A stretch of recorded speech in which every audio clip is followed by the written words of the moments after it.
Hey everybody, Tyler Cruz here, also known as Always Dizzy.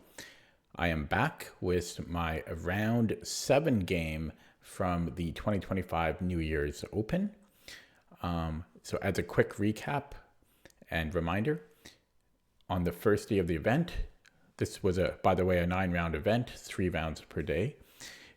The first round, I lost every single game. So the first day I lost all 3 games, and then the second day I won all 3 games.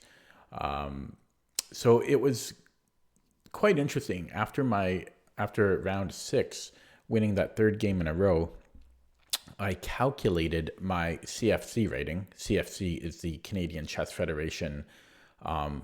It's basically just like the USCF. And I calculated it, and the calculator is pretty accurate. It's not perfect because it doesn't account for players with provisional ratings and partially provisional ratings and so on. But it's pretty accurate for the most part. And it showed that if I withdrew from this round being the previous round, so if I withdrew after I had played the 6th round, it would be a new personal best for me, thanks to having won the previous 3 games. And the first 3 games that I lost were against higher rated players. So because of this, I was very strongly considering withdrawing before round 7, and just going home early, because it would guarantee a new lifetime high for me on over the board classical rating. And that would be on top of the rating boost that almost every player was given right around the start of this tournament to fight rating inflation. As a reminder, my rating was boosted. I think it was 199 points. And so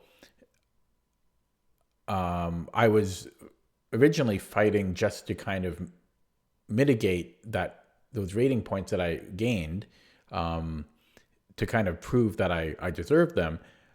But again, if I had withdrawn before round 7, I would guarantee a new lifetime high. So I was really close to doing that. But then I saw that I was paired up against a 1944 opponent, and so I decided to take the risk of not getting a new personal rating high. The other thing is that I prepaid for my Airbnb, and I couldn't. There's no refunds available on it, so I kind of wanted to get my value for that. I also thought it would be more content for my channel, so I did this for you partially. Reading my notes here, but yeah, I was paired up against a 1944 opponent in round 7, and according to my calculations, if I lost this game, I would end up with the same rating as what my rating was boosted to.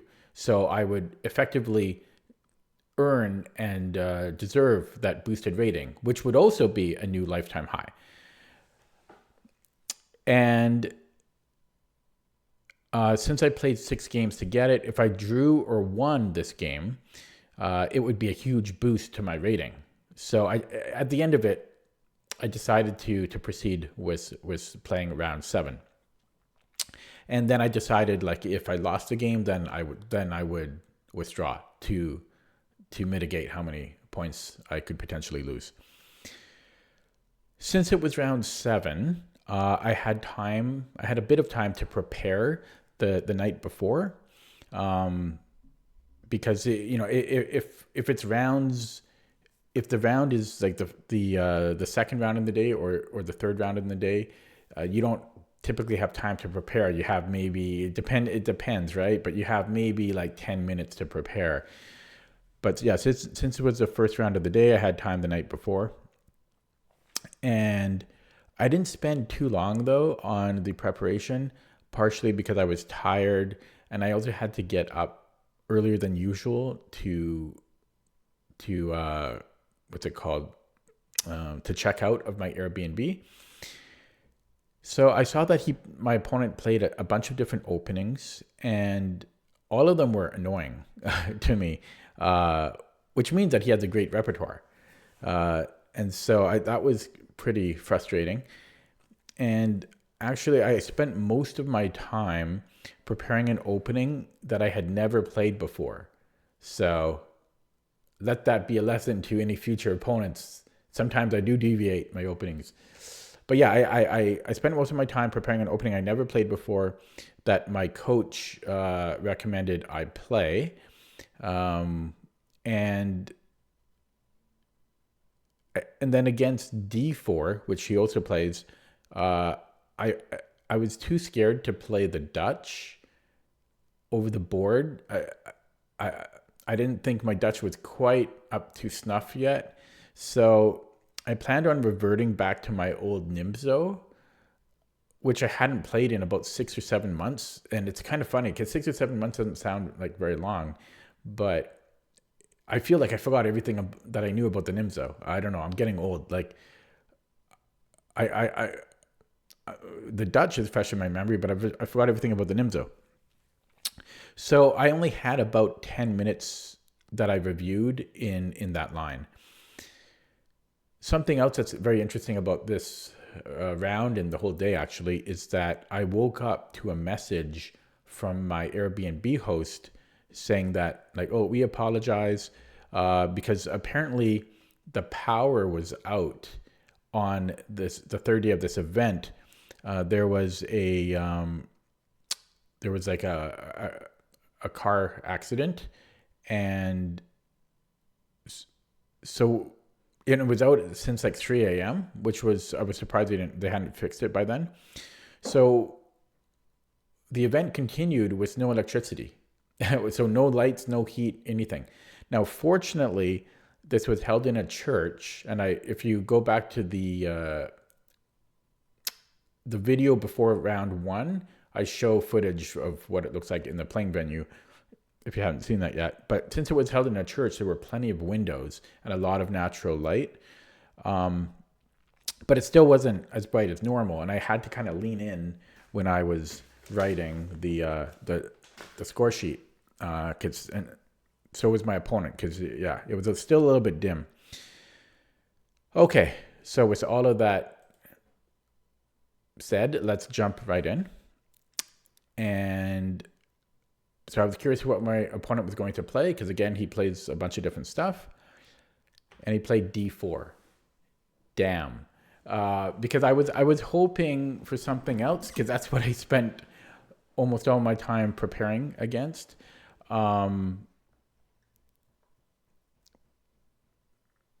Yeah, so it's kind of funny. I mean, that happens, but well, what can you do?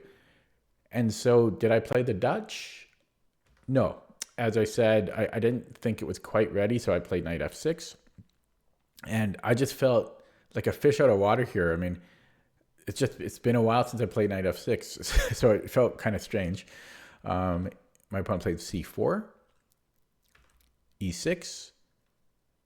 He played knight c3. I went bishop b4, playing the Nimzo. Queen c2. This is the classical line of the Nimzo.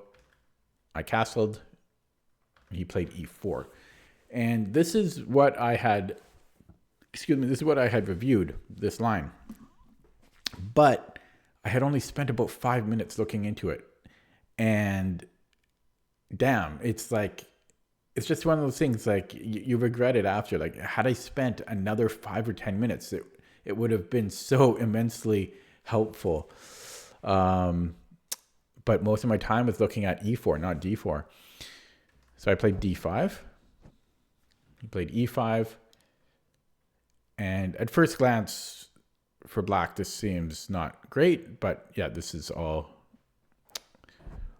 according to my plan. I played knight e4, bishop d3.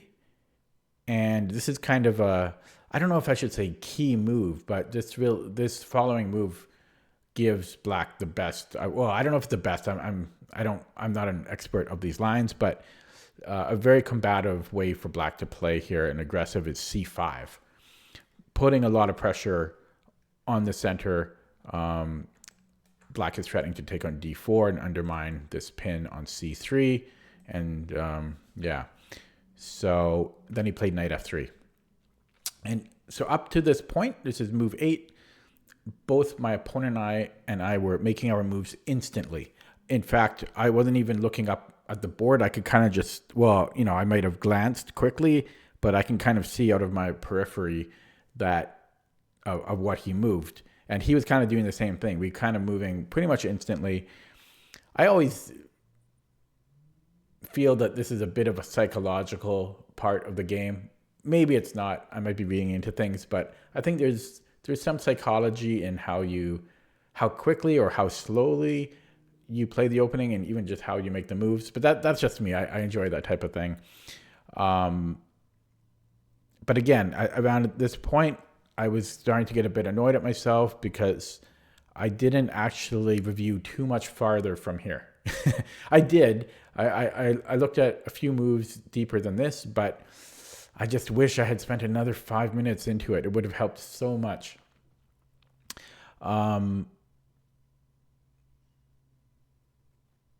Yeah, okay. And here he went I played c takes d4,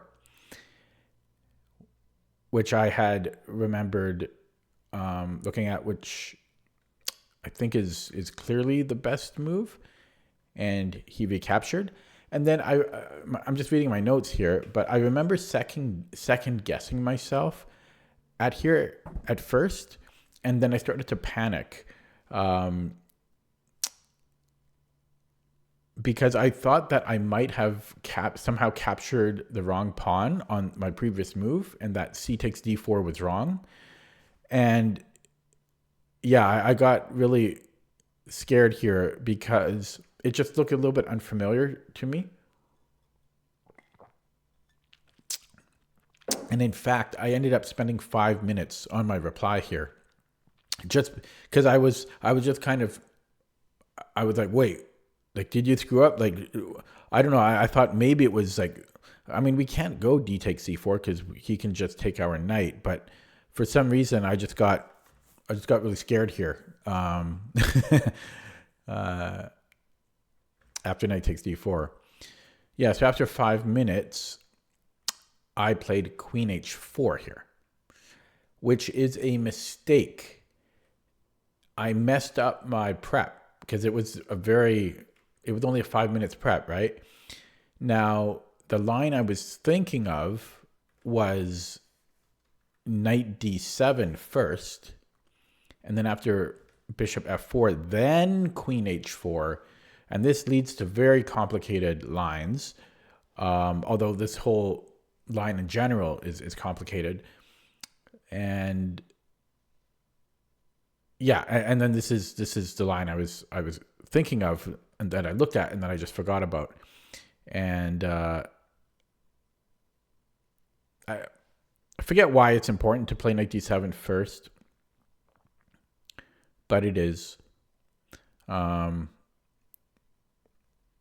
I forget if the knight ever wants to come into c5, but we did provoke him for putting his bishop on f4 when now it's under attack. I think that's one of the key ideas by playing knight d7 first is bishop f4, and then after queen h4 we're hitting the bishop.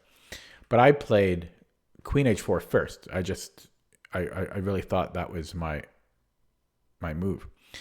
Now the funny thing is, at the time, I thought this was right. I thought queen h4 was right.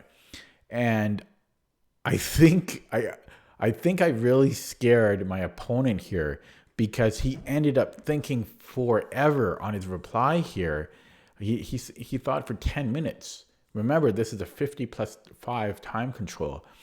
And he honestly looked very worried. Like, he looked very worried. I don't know if that's just what he looks like naturally, but he did not look happy here at all. Now I don't know if if he thought that he forgot theory because of my move order switch, or if he thought that I had some prep here and I played Queen H4, it's like some prep line. Or if he knew, like a third option is that he knew that this was not good for black and that I, am out of theory here, but he didn't know how to respond. So he thought for a very long time here. And yeah, there was, this is a really complicated position. Like it's quite dangerous. And for example, okay, this isn't the danger a dangerous line, but if G3, there's Queen H5. There's also Queen H3, I think. And then after castles, we have, well, Queen takes E5. I think he might have been worried about this, and he wasn't sure about this because it is, again, it's equal, but it's complicated. I don't know. For me, everything's complicated to me, but so he might have been looking at that. But he ended up playing Bishop E3 after a very long think. Now, what's funny is it's very easy for white to get concerned here, but yeah, and I should have seen this myself, but white doesn't have to react to anything. I'm not threatening anything here. So all he had to do was castle, and then it's +1. Because what am I doing here? I've got nothing. And that's the difference. I think that's one of the differences with knight d7 first, and then after white defends the pawn, then queen h4, because now we have two threats. So that's a difference. And I don't know if bishop g3, probably, yeah, we can just take the bishop, because if he takes the h pawn, we take the rook. If he takes the f pawn, we take the knight on d3. So yeah, so anyways, he played bishop e3, which was an inaccuracy. And then I spent 7 minutes on my reply here, and I don't remember exactly what I was thinking about, but I do remember not expecting bishop e3. I was looking at, I think mostly I was looking at, I don't think I show the line here, but yeah, I was looking at g3, I think. I was looking at all this stuff, and then I wasn't sure. I thought, I think I was also looking at knight, no, not knight f3. Yeah, I think I was looking at knight f3 too. Yeah, so I was not expecting this. And so I basically had to recalibrate, because I was looking at I was looking at completely different lines. And I played knight d7 now, hitting e5. Because I did remember that knight d7 was an idea. I mean, it's a obvious choice. He played knight f3, and then I played queen g4. So Stockfish 7 prefers queen h5. Whoops. My software is messing up here. Putting pressure on e5. It makes sense because we're hitting it twice, so I might as well retreat with purpose, right? Retreat and attack at the same time. But I played queen g4.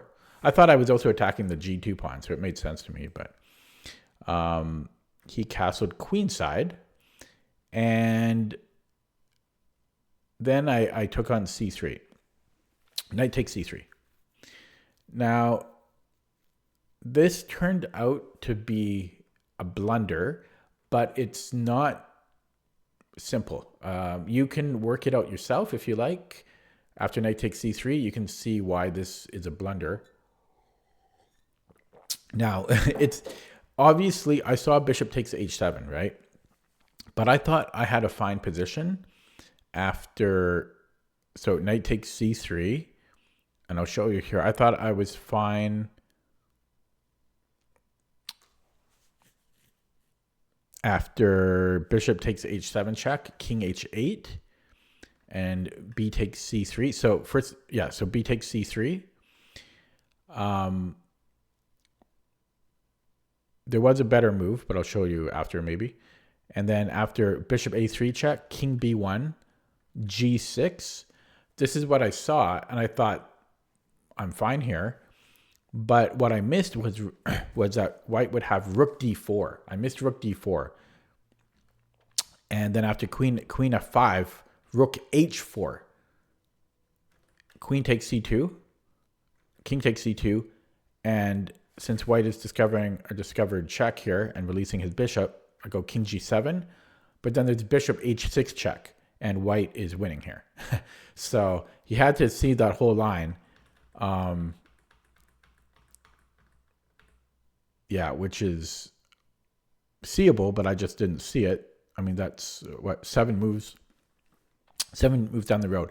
So yeah, after knight takes c3, he could have done this. And even after b takes c3 here, it's right, instead of b takes c3, rook d4 first was even better. It's same idea, exact same idea, but it's even faster. So I had missed that when I went knight takes c3. It's easy to miss, I think. It's also easy to see. It's just one of the things that you can miss. But he made a mistake here because he didn't take on h7 first. He went b takes c3. It's more of an inaccuracy than a mistake. I went bishop a3 check, king b1.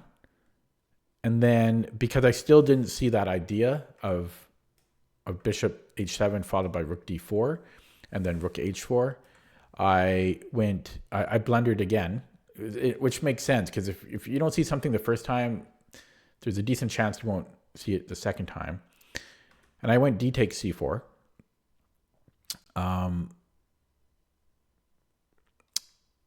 So instead, f5 would have been best, not allowing bishop h7. So now he went bishop takes h7 check. I went king h8. And he made a mistake and he played h3.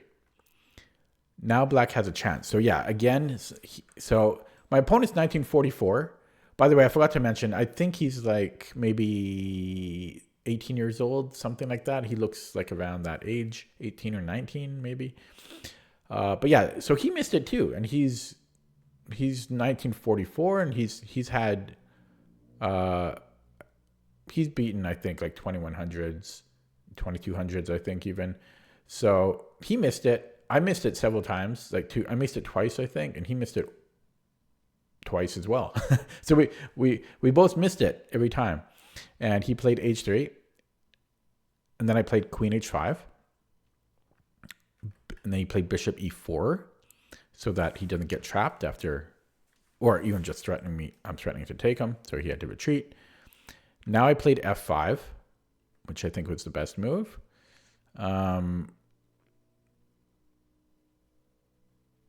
Yeah, partly just to get my queen. I want it because this helps my queen reroute over to the king side, or I guess that's the queen side over there. And also just to kind of slow down his attack a little bit. And then he played g4, opening up lines towards my king. And then, yeah, I played queen e8, following up with that plan. And then here my opponent thought for a long time again, 9 minutes, which is a very long time in this time control. Now, this whole game I felt was very complicated. This was maybe the most complicated game I played in this tournament, I think. Yeah, and I'm showing a lot of the lines now, but I remember playing it, and yeah, this was a really, and by complicated, I'm also factoring in that the position is really weird. Like, I'm not used to these positions. Like, this is a foreign position to me. Very, very foreign position. I've never had anything like this before. So it was really complicated, at least to me. And we were both using a lot of clock time here. I kept trying to rush an attack on white's weak queen side, but despite having a bishop right in there, and a semi-open B file, I just couldn't seem to get anything going.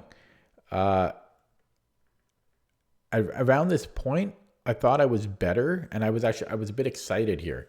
Yeah, my king is a little weak, but his king seemed very weak to me, with not many squares around it, and like my queen is close to getting in there. My rook could maybe pop into there. My knight could maybe get in here. I just remember, yeah, I thought that black was better here. I thought I was better. I was getting excited. He went G takes F5. I went E takes F5. And he went bishop D5. So here I had a few options, and it was a bit difficult to choose. So I was thinking of F4, but then I didn't want white to be able to swap dark squared bishops on C1 like this, because I thought I'm really close to making his king, like putting his king into a lot of danger here. And I thought my bishop was just useful where it was, but actually it wasn't really doing anything. It looks good, but yeah, looks can be deceiving. I also briefly considered knight. Was it here? I wrote knight d5. I think I might have meant to write knight c5. Or what did I even mean, knight e5? I think I meant knight c5. I think I considered knight, yeah. Yeah, I think I meant knight c5. But mostly here, I considered what I played in the game, which was knight takes e5. And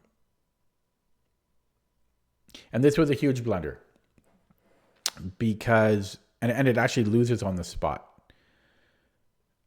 It turns out that I had completely misevaluated pretty much the whole game. I didn't realize how strong of an attack white had here, and I just completely misevaluated it. In fact, I was surprised and even relieved, honestly, a little bit when I looked at the game with an engine after I came home and saw just how winning white was. Because I really thought I was a bit better. I thought for sure black was better. I thought I was close to winning. But I just didn't consider all of white's resources here and all of white's open lines against my king.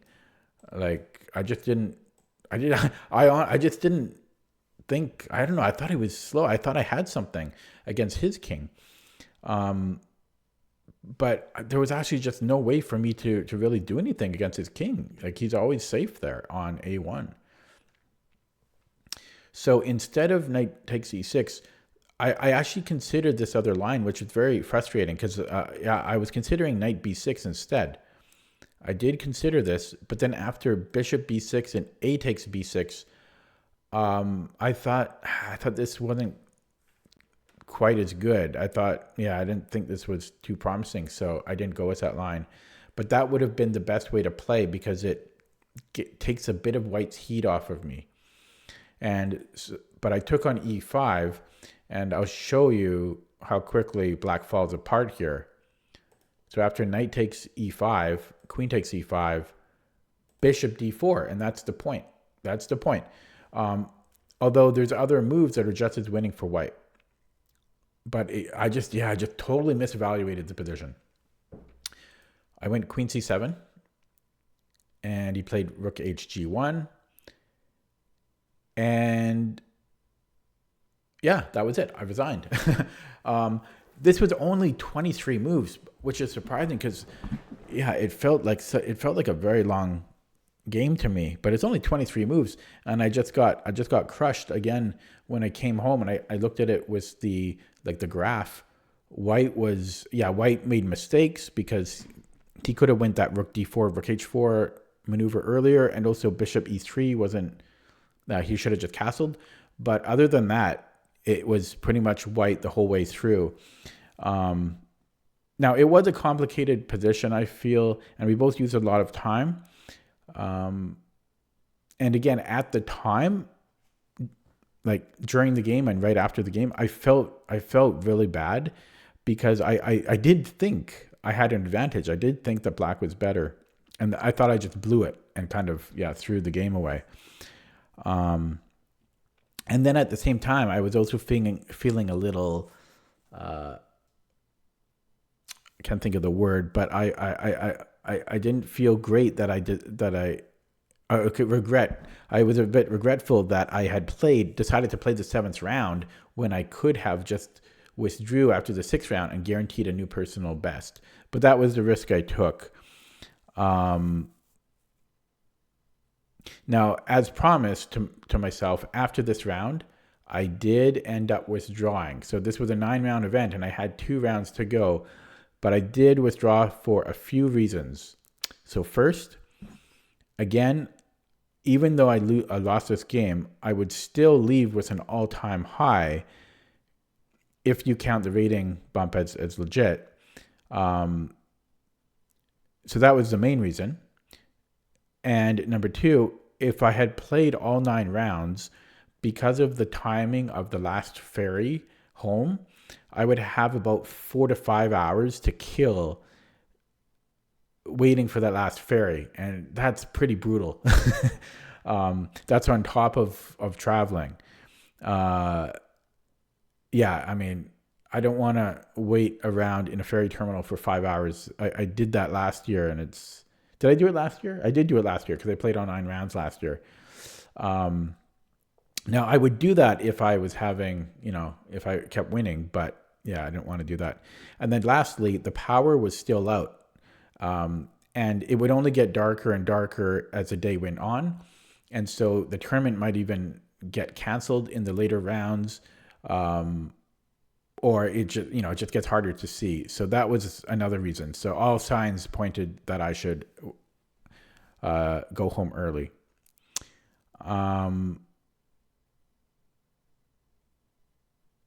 So that's going to be the end of this series. I hope you guys enjoyed it. I noticed that the view count on these videos wasn't actually too high. I thought that my over the board tournament recaps were amongst the better content that I have on my channel, but the views suggest otherwise. But let me know if you enjoyed them. Now I do stay tuned though, because I still have another 2 videos in regards to this tournament that I have planned. So I plan to have those up fairly soon. Other than that, thanks for watching. If you're new to my channel, feel free to subscribe. Again, stay tuned for those other videos. Thank you. Take it easy.